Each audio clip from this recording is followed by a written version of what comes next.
ಶಾಸಕ ಚಂದ್ರಪ್ಪ ವಿರುದ್ಧ ಮಾಜಿ ಶಾಸಕ ತಿಪ್ಪಾರೆಡ್ಡಿ ವಾಗ್ದಾಳಿಯನ್ನ ಮಾಡಿದ್ದಾರೆ. ಏಕವಚನದಲ್ಲೇ ಶಾಸಕರ ವಿರುದ್ಧ ಸಿಕ್ಕಾಪಟ್ಟೆ ವಾಗ್ದಾಳಿಯನ್ನ ಮಾಡಿದ್ದಾರೆ.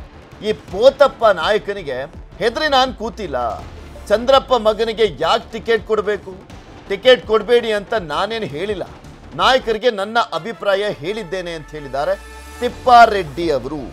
ಚಿತ್ರದುರ್ಗದ ಮಾಜಿ ಶಾಸಕರು 6 ಬಾರಿ ಗೆದ್ದಿದ್ದಂಥವರು ತಿಪ್ಪಾರೆಡ್ಡಿ ಅವರು ಈ ಬಾರಿ ಸೋಲನ್ನು ಕಂಡಿದ್ದಾರೆ. ಈ ಸಂದರ್ಭದಲ್ಲಿ ಚಂದ್ರಪ್ಪ ಅವರ ವಿರುದ್ಧ ವಾಗ್ದಾಳಿ ಮಾಡಿದ್ದಾರೆ. ನಮ್ಮ ಪಕ್ಷದ ವರಿಷ್ಠರು ನಾನು ಅವರು ಬಂದು ನನಗೆ ಮಾಹಿತಿ ಕೇಳಿದಾಗ ಈ ಪೋತಪ್ಪ ನಾಯಕನಿಗೆ ಎದುರ್ಕೊಂಡು ನಾನು ಮಾಹಿತಿ ಕೊಡ್ದಂಗೆ ಇರೋಕ್ಕಾಗಲ್ಲ. ನನಗೆ ತಿಳಿದ ಮಟ್ಟಿಗೆ ನನ್ನ ಡ್ಯೂಟಿ ನಾನು ಎಲ್ಲಿವರೆಗೂ ಯಾವುದೇ ಒಂದು ಪಕ್ಷದಲ್ಲಿ ಇದ್ದರೂ ಅಲ್ಲಿವರೆಗೂ ಆನೆಸ್ಟ್ ಆಗಿ ಕೆಲಸ ಮಾಡ್ಕೊಂಡು ನಿಷ್ಪಕ್ಷಪಾತವಾಗಿ ಕೆಳಮಟ್ಟದಿಂದ ಮೇಲ್ವರ್ಗದವರೆಗೂ ಕೂಡ ಏಕ ಸಮಾನವಾಗಿ ನೋಡ್ಕೊಂಡು ಕೆಲಸ ಮಾಡ್ಕೊಂಡು ಬಂದು ಜನಗಳನ್ನು ಗಳಿಸಿರ್ತಕ್ಕಂಥವ್ರು ನಾನು. ಅದರಿಂದ ಆ ಟಿಕೆಟ್ ಬಗ್ಗೆ ನಾನು ವಿಶೇಷವಾಗಿ ಕಳೆದ 2 ತಿಂಗಳ ಮೇಲಾಯಿತು ನಾನು ಯಡಿಯೂರಪ್ಪನವ್ರನ್ನಾಗಲಿ ವಿಜಯೇಂದ್ರ ಅವ್ರನ್ನಾಗಲಿ ಭೇಟಿನೇ ಆಗಿಲ್ಲ.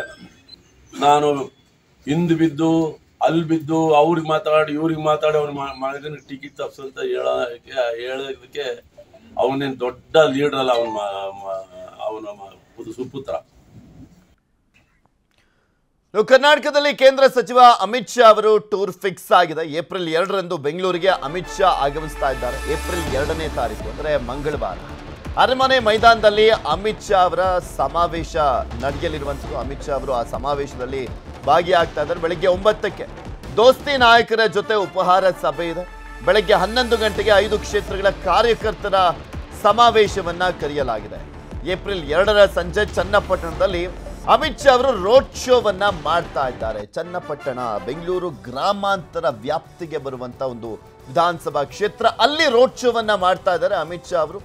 ರಾಜ್ಯದ ಏಕೈಕ ಕಾಂಗ್ರೆಸ್ನ ಸಂಸದರು ಡಿ.ಕೆ. ಶಿವಕುಮಾರ್ ಅವರ ಸಹೋದರ ಡಿ.ಕೆ. ಸುರೇಶ್ ಅವರ ಕ್ಷೇತ್ರದಲ್ಲಿ ಈ ಬಾರಿ ಅಮಿತ್ ಶಾ ಅವರು ತಮ್ಮ ಚುನಾವಣಾ ಪ್ರಚಾರವನ್ನ ಆರಂಭ ಮಾಡ್ತಾ ಇದ್ದಾರೆ. ನಮ್ಮ ರಾಜ್ಯದಲ್ಲಿ ಬೆಂಗಳೂರು ಉತ್ತರ, ಕೇಂದ್ರ, ದಕ್ಷಿಣ, ಚಿಕ್ಕಬಳ್ಳಾಪುರ ಹಾಗೂ ಬೆಂಗಳೂರು ಗ್ರಾಮಾಂತರ ಕ್ಷೇತ್ರಗಳ ಸಭೆಯನ್ನ ಕೂಡ ಕರೆಯಲಾಗಿದೆ. ಮಧ್ಯಾಹ್ನ 2ಕ್ಕೆ ದಾವಣಗೆರೆ, ತುಮಕೂರು, ಚಿತ್ರದುರ್ಗ, ಚಿಕ್ಕಬಳ್ಳಾಪುರ ಲೋಕಸಭಾ ಕ್ಷೇತ್ರಗಳ ಪ್ರಮುಖರ ಜೊತೆ ಅಮಿತ್ ಶಾ ಸಭೆಯನ್ನ ಮಾಡ್ತಾ ಇದ್ದಾರೆ. ಇದೆಲ್ಲದ್ರ ಬಗ್ಗೆನೂ ಕೂಡ ಮತ್ತಷ್ಟು ಮಾಹಿತಿಯನ್ನ ಕೊಡ್ತಾ ಹೋಗ್ತಾರೆ ನಮ್ಮ ಪ್ರತಿನಿಧಿ ಕೃಷ್ಣ. ನಮ್ಮ ಜೊತೆ ನೇರ ಸಂಪರ್ಕದಲ್ಲಿ ಜಾಯಿನ್ ಆಗ್ತಾ ಇದ್ದಾರೆ. ಕೃಷ್ಣ, ಎಲ್ಲಾದ್ರೂ ಪ್ರಮುಖವಾಗಿ ನರೇಂದ್ರ ಮೋದಿ ಅವರೇ ಆಗಲಿ ಅಥವಾ ಅಮಿತ್ ಶಾ ಅವರೇ ಆಗಲಿ ತಮ್ಮ ಫಸ್ಟ್ ಪ್ರವಾಸವನ್ನ ಶುರು ಮಾಡ್ತಾ ಇದ್ದಾರೆ ಎಲೆಕ್ಷನ್ ಸಂದರ್ಭದಲ್ಲಿ ಅಂದ್ರೆ ಅದಕ್ಕೆ ಸಪ್ರೇಟ್ ಆದಂತ ರೀಸನ್ ಇರುತ್ತೆ.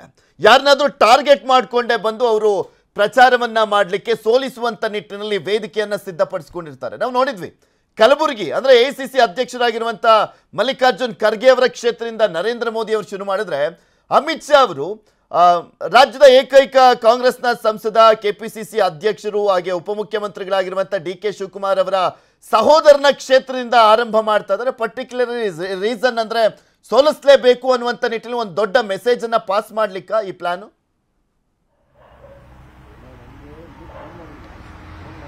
ಖಂಡಿತವಾಗ್ಲೂ ಪೃಥ್ವಿರಾಜ್, ಕಳೆದ ಲೋಕಸಭಾ ಚುನಾವಣೆಯಲ್ಲಿ ನಾವು ಗಮನಿಸಿರಬಹುದು, ಮುಖ್ಯವಾಗಿ ಪ್ರಧಾನಿ ನರೇಂದ್ರ ಮೋದಿ ಅವರು ಕಲಬುರಗಿ ಭಾಗದಲ್ಲಿ ಪ್ರವಾಸವನ್ನು ಮಾಡೋದ್ರ ಮುಖಾಂತರವಾಗಿ ಅಲ್ಲಿ ಅಭ್ಯರ್ಥಿ ಗೆಲುವನ್ನ ನಿಟ್ಟಿನಲ್ಲಿ ತಾವೇ ಕಾರ್ಯತಂತ್ರವನ್ನು ಮಾಡಿ ಅಂತಿಮವಾಗಿ ಮಲ್ಲಿಕಾರ್ಜುನ್ ಖರ್ಗೆ ಅವರನ್ನ ಸೋಲಿಸಿದ್ರು.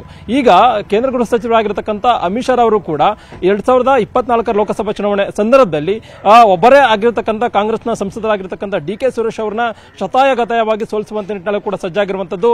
ಒಂದ್ ಕಡೆ ನರೇಂದ್ರ ಮೋದಿ ಅವರು ಬೆಂಗಳೂರು ಗ್ರಾಮಾಂತರದಲ್ಲಿ ಬೃಹತ್ ರೋಡ್ ಶೋ ಮಾಡುವಂತ ನಿಟ್ಟಿನಲ್ಲಿ ಕೂಡ ಸಜ್ಜಾಗಿದ್ದಾರೆ. ಅದಕ್ಕೂ ಮುಂಚಿತವಾಗಿ ಆ ಒಂದು ಕ್ಷೇತ್ರವನ್ನ ಯಾವ ರೀತಿ ಇದೆ ಅದನ್ನು ಸ್ವಲ್ಪ ಕಾರ್ಯತಂತ್ರವನ್ನು ಮಾಡಬೇಕು, ಮತ್ತೆ ಒಂದಷ್ಟು ಗೆಲುವಿಗೆ ಪೂರಕವಾಗಿ ವಾತಾವರಣ ನಿರ್ಮಾಣ ಮಾಡಬೇಕು ಅನ್ನೋ ಕಾರಣಕ್ಕೋಸ್ಕರವಾಗಿ ಕೇಂದ್ರ ಗೃಹ ಸಚಿವರಾಗಿರತಕ್ಕಂಥ ಅಮಿತ್ ಶಾ ಅವರು ಏಪ್ರಿಲ್ 2ನೇ ತಾರೀಕು ಮುಖ್ಯವಾಗಿ ಚನ್ನಪಟ್ಟಣ ಲೋಕಸಭಾ ಕ್ಷೇತ್ರದಲ್ಲಿ ಬೆಂಗಳೂರು ಗ್ರಾಮಾಂತರ ಲೋಕಸಭಾ ಕ್ಷೇತ್ರಕ್ಕೆ ಬರ್ತಕ್ಕಂಥ ಚನ್ನಪಟ್ಟಣ ವಿಧಾನಸಭಾ ಕ್ಷೇತ್ರದಲ್ಲಿ ಬೃಹತ್ ರೋಡ್ ಶೋವನ್ನು ಮಾಡೋದ್ರ ಮುಖಾಂತರವಾಗಿ ಬಿಜೆಪಿ ಪರವಾದಂತ ಅಲೆಯನ್ನ ನಿರ್ಮಾಣ ಮಾಡುವಂತ ನಿಟ್ಟಿನಲ್ಲೂ ಕೂಡ ಸಜ್ಜಾಗಿರುವಂತದ್ದು.